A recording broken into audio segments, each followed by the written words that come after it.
La mobilisation était spontanée hier au rond-point des Nations Unies, spontanément rebaptisé rond-point Ibrahim Traoré suite à l'incident impliquant un individu et la sentinelle du palais présidentiel. Les acteurs de la veille citoyenne ont pour l'occasion réaffirmé leur soutien à la transition dirigée par le capitaine Traoré.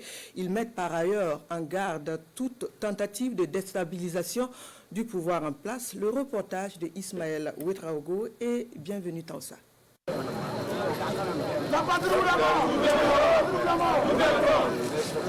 Sur le qui-vive ici au rond-point des Nations Unies, bien que l'incident au niveau de la sentinelle du palais présidentiel de Koulouba soit vite maîtrisé. Nous avons entendu qu'il y a eu des tirs et il y a eu un individu qui a voulu s'attaquer à la sentinelle.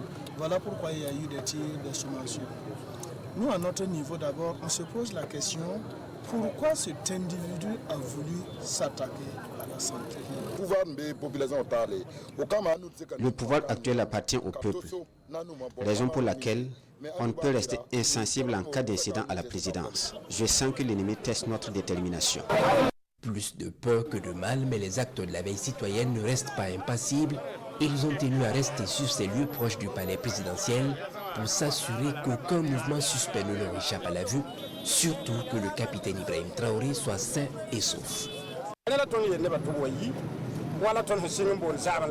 Comme d'habitude, nous demandons à la population de maintenir la veille.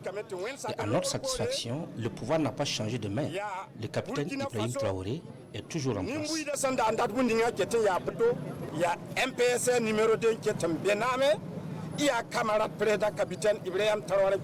Notre présence ici prouve notre amour et notre engagement avec le camarade capitaine Ibrahim Traoré. Que quelle qu'en soit la situation auquel il va traverser, nous le traverserons ensemble. Pour eux, ce qui s'est passé dans l'après-midi d'hier 17 mai n'est pas fortuit. Ces acteurs y voient une manœuvre de l'ennemi pour saper les efforts de la transition. Que les ennemis du Burkina comprennent que la jeunesse actuelle ne marchande pas son indépendance. Nous invitons donc tous ceux qui sont animés de mouvement à abandonner leur projet.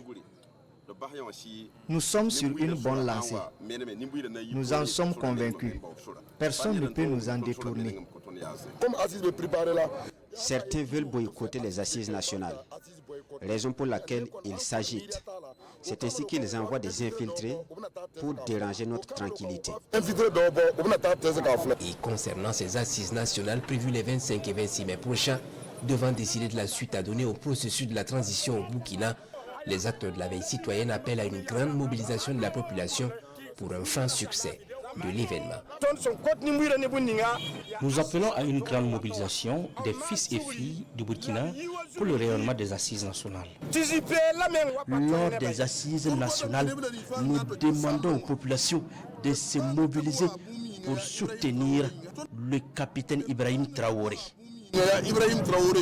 Ces manifestants se veulent un peu plus clairs pour la paix effective au Burkina, pas un pas sans le chef de l'État, le capitaine Ibrahim Traoré.